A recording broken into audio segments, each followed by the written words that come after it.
Bonjour mes chers élèves. La leçon d'aujourd'hui s'inscrit dans le cadre de la quatrième partie du programme de l'économie générale pour les deuxièmes années sciences économiques. Cette partie qui s'intitule Le développement et les perspectives d'évolution. Nous avons déjà traité les 3 premiers chapitres. Nous avons déjà entamé le 4e qui s'intitule Les stratégies de développement. Nous avons déjà présenté ce chapitre qui comprend 2 séquences. La première séquence est l'approche théorique des stratégies de développement. Dans la deuxième séance, nous allons traiter les choix sectoriels de l'économie marocaine.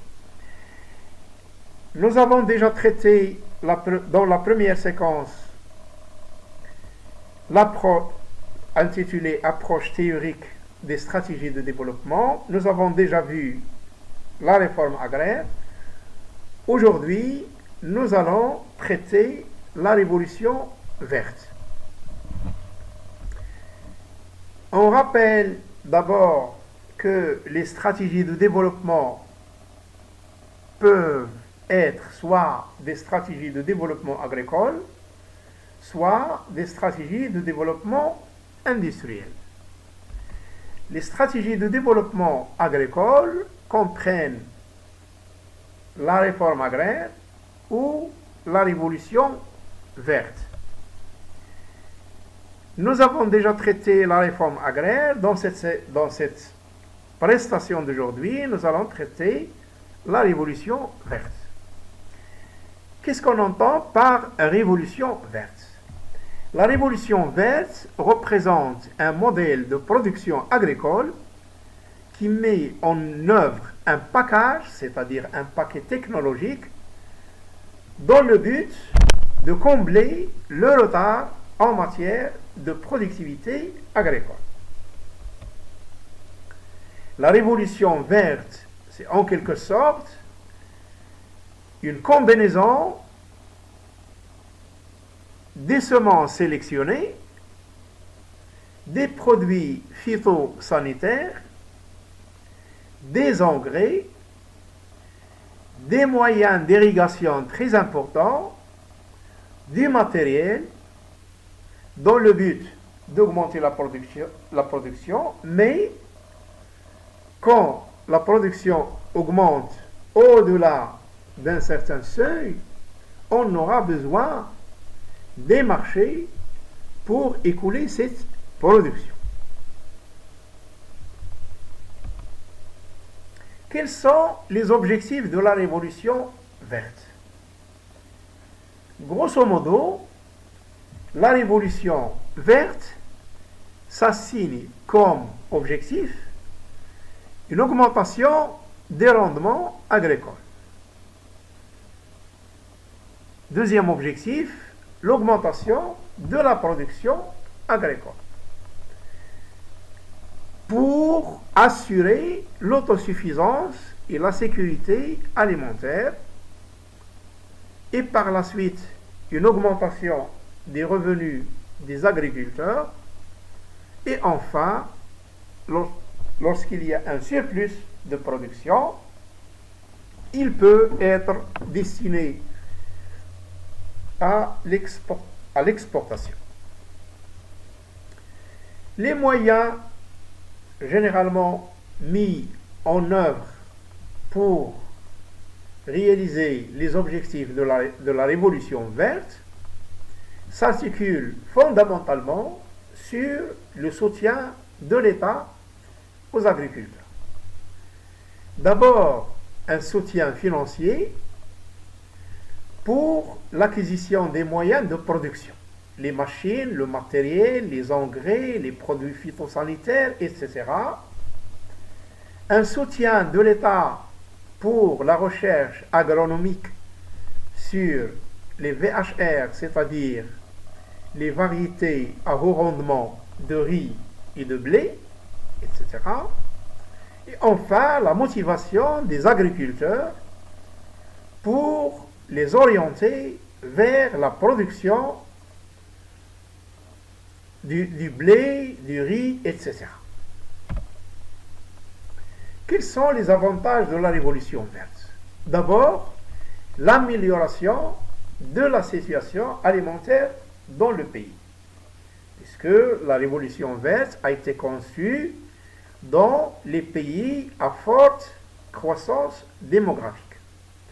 Deuxième avantage, la diminution du risque de dépendance alimentaire vis-à-vis de l'extérieur.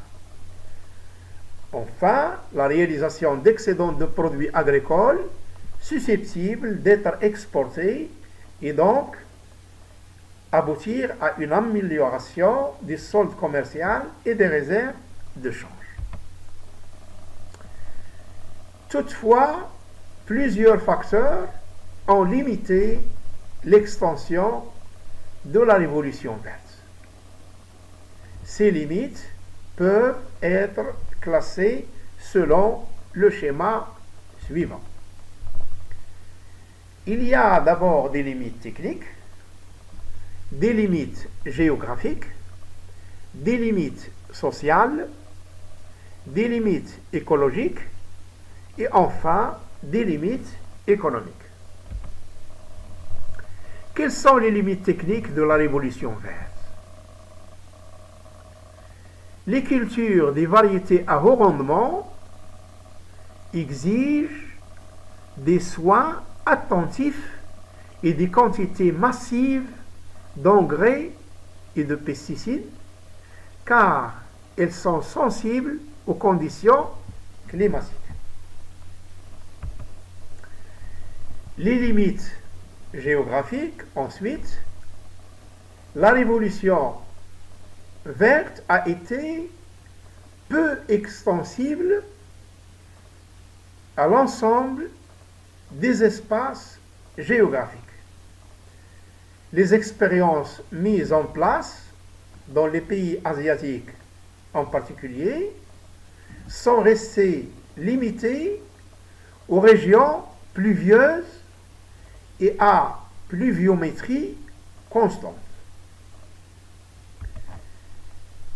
Les limites sociales de la révolution verte. Ces limites sont nombreuses, qu'on peut donc résumer de la manière suivante. La concentration de la propriété foncière, l'aggravation des inégalités sociales, l'augmentation du chômage, l'urbanisation massive ou l'hypertrophie urbaine, la hausse des prix du sol agricole et enfin la disparition des cultures vivrières. Les limites sociales que nous avons déjà présentées dans le schéma, on va essayer de les expliquer maintenant.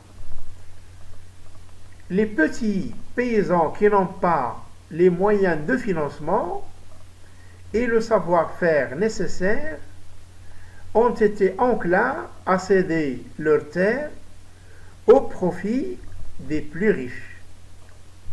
D'où une concentration de la propriété foncière entre les mains de catégories sociales de plus en plus réduites, d'où une aggravation des inégalités sociales qui s'est traduite par un accroissement des écarts de revenus,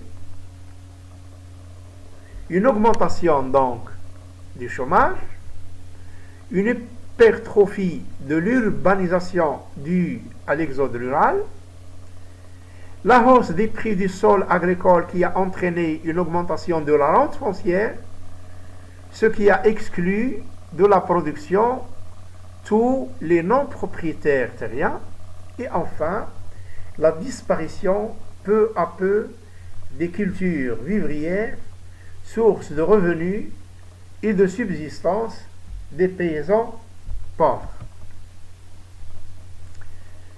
Après les limites techniques, les limites géographiques, les limites sociales, il y a aussi des limites écologiques. L'utilisation massive des produits chimiques pour augmenter le rendement agricole, tels que les engrais chimiques, les pesticides, etc., ont eu pour conséquence de fragiliser le sol et ont entraîné une dégradation de l'environnement, telle que la pollution des eaux, le déboisement, la détérioration de l'humus, etc. Et enfin, les limites économiques de la révolution verte. La révolution verte exige des intrants, souvent importés, tels que les phosphates, les engrais chimiques, du matériel, des machines agricoles, etc. Ce qui peut mener ces biens qui sont importés ont donc eu pour conséquence la détérioration des soldes commerciaux puisqu'ils sont achetés de l'extérieur et ils ont abouti à l'augmentation de la dette du pays, augmenter l'endettement du pays, ce qui peut obliger le pays en question à exporter de plus en plus de produits agricoles, etc. Vous avez enfin une carte